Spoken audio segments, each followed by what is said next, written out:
What's up, Random Phantom? How's it going? Hope you guys are doing well. Today we're about to get into the latest video from new Rockstars, their post-credit scene, Venom Let There Be Carnage. Kind of really excited about this one to see how they explain this all. But for me, like, I was spoiled by about, like, half of the credit scene. I didn't expect the first part of that credit scene, and it made me even go even nuttier for the scene, because even though I was spoiled, it was like, oh my gosh, I didn't even see that part of the credit scene. And man, like, I think I was like the only one in the theater going nuts about that. Everybody else got spoiled by that.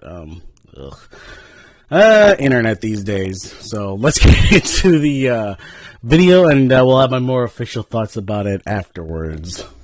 Welcome back to New Rockstars. I'm Erik, Voss, and Venom Let There Be Carnage ends with a post-credit scene that'll make you say, oh, shit. Spoiler warning, go watch Venom Let There Be Carnage with the rest of the shrieking shrieks, because I'm going to break down the final minutes of this film for the way it bends reality ahead of Spider-Man No Way Home and other future Marvel crossovers. Hey, and by the way, the best way to support New Rockstars is to check out our merch options at rockstarsmerch.com, including a new exclusive design inspired by Venom Let There Be Carnage. Okay, as this movie comes to a close and Venom gobbles up his daily dosages of Carnage and Cletus Cassidy, he and Eddie Brock end up fleeing to a tropical beach. And on this beautiful friendship is where the post-credit scene picks up. Eddie rests in his hotel watching telenovelas with Venom and debating whether it is okay to keep secrets in relationships. And Venom says, "We all have a past, Eddie," and goes on to tease, 80 billion light years of hidden knowledge across universes would explode your tiny little brain. And then he offers Eddie, "Let me give you a taste. Just the smallest fractions of the things we symbiotes have experienced." And then we think we are about to explore the deeper mythology of Venom's symbiote Clintar race, perhaps even their original deity Null, who first established the Clintar as a hive mind with himself as the nexus of it, as he bore All Black the Necrosword, a sword of very important MCU ties as the weapon of Gore the God Butcher. But before our... So you're gonna say, wow, there's a lot more lore to Venom than I thought there was. I thought it was simply him going down in like a comet or whatever, crashing, landing on Earth, and just being one of those like alien type. Well, you learn something new every day.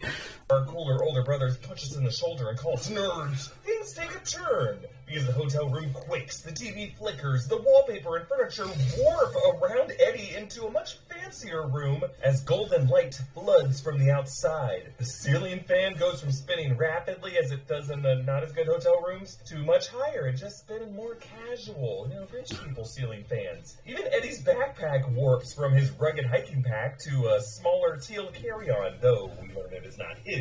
After calming Venom down about the swan-folded towels, Eddie asks what he just did, and Venom claims, "It wasn't me." And then, boom, on the TV set is J.K. Simmons as J. Jonah Jameson, reporting that Peter Parker is Spider-Man, the same moment from the Spider-Man Far From Home post-credit scene, and in the upcoming Spider-Man No Way Home. Yes, this is Tom Holland's Spider-Man from the MCU. It's happening, folks. Venom just jumped realities into a cinematic universe that we actually care about. Jameson rants, "This shocking revelation brought to light by yours truly, Peter Parker, a.k.a. Spider-Man, a.k.a. Spider-Menace. Rest assured, dear neighbors, we here at the Daily Bugle will untangle his web of lies. I'm J. Jonah Jameson. Good night, and God help us all." And then Eddie turns into Venom, who says, "That guy," and creepily licks Peter's face on the screen. Then another dude comes out of the bathroom asking Eddie what he's doing in his room, and Eddie is speechless, as am I. Just kidding, I can talk about this for weeks, and I will. Yes, I think we are now witnessing the effects of Doctor Strange's spell in Spider-Man No Way Home, and Peter Parker tampering with that spell, and or any of the other preceding multiverse rupturing events from the MCU, all culminating in the crossover crisis of Spider-Man No Way Home. That means Tom Hardy's Venom is officially MCU canon, and not this weird, vaguely defined side universe in the Sony Spumsy. This is the latest of Sony's machinations to fold all of their Spider-Verse film properties into an epic crossover event with the Marvel Cinematic Universe in No Way Home. But what makes this scene different is it shows us what that crossover looks like from the perspective of one of those traveling characters mid-warp. There's a golden flash of light, perhaps caused by one of the golden runic bands of Doctor Strange's spell, and then one's surroundings texturally roll over around them, similar to how Wanda Maximoff's Hex reality house chaotically switched to new furniture in WandaVision. Therefore, when Otto Octavius, Norman Osborn, or Max Dillon get transferred from their realities, they'll probably go through a similar warp into parallel MCU variant contexts. Like Alfred Molina hinted that his character would pick up from that moment in the river, and now we're likely to see him warp from drowning in the Hudson to safely on the deck of the Staten Island ferry. Norman Osborn could go from facing the jaws of his own glider to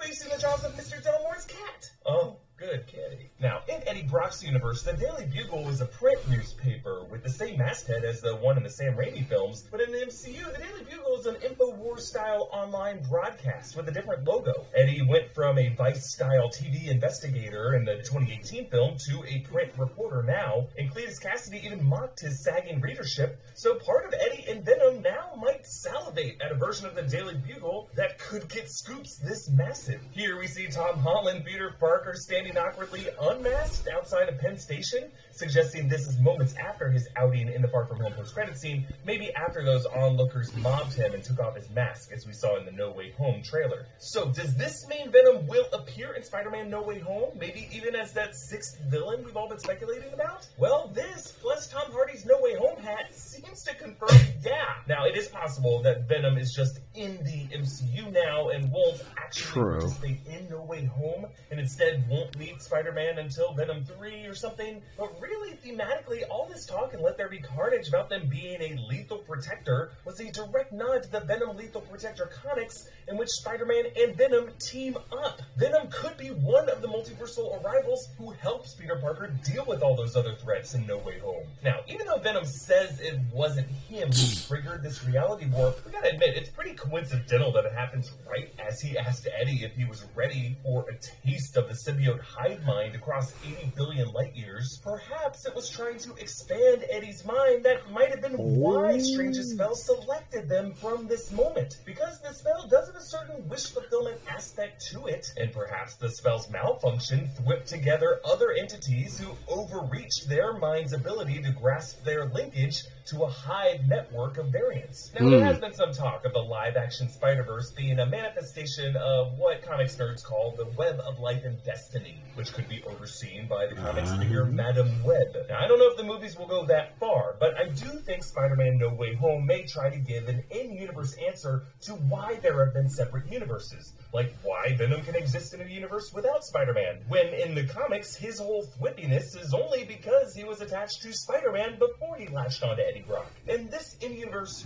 why doesn't have to be because Sony just kept rebooting him. Yeah, we get it. But maybe, from a narrative standpoint, because the MCU multiverse was destined to rupture, and Doctor Strange foresaw a need for multiple heroes with separate life experiences to combine their knowledge to keep the multiverse from spiraling into madness. And brace yourself, folks, because it is not going to stop with Spider-Man characters. In Doctor Strange and the Multiverse of Madness coming March 2022, it has been confirmed that the Scarlet Witch will face one major Fox Marvel character, meaning one of the X-Men or the Fantastic Four. And in this movie, we heard Frances Farrison call her powers mutations, which used to be a Marvel no-no word, but now that this is all linked to one big MCU with mutants on the horizon, the Multiverse of Madness is here. And Eddie Brock in an alternate reality hotel room will just be the first of many familiar faces who are going to wake up to find themselves in a room with Captain America wallpaper. I mean, it can't just be me who wakes up to that. Hey, you can support New Rockstars by checking out our merch options at newrockstarsmerch.com. Follow me on Instagram and Twitter at EAVoss. Follow and subscribe to New Rockstars. Thanks for watching. Bye. Man, there's so much more to that post-credit scene that I actually realized. Man, this whole multiverse thing is going to be so much better than, people think it's going to be. It's going to be fantastic. And, you got the, mutants, you got Fantastic Four, you got everything from the multiverse where it's just everybody, different altered versions and all that kind of stuff. Man, I just got to say that this is going to be fantastic. I mean, that post-credit scene is way better, even way better, because of them explaining what they explained. My goodness gracious. So, anyways, guys, that was my reaction to the post-credit scene explained from New Rockstars for Venom Let There Be Carnage. Just want to say, if you are new here, you can go ahead and check out my channel for other trailer reactions, other video reactions like this, top 10s, movie reviews, and a bunch of other film-related content.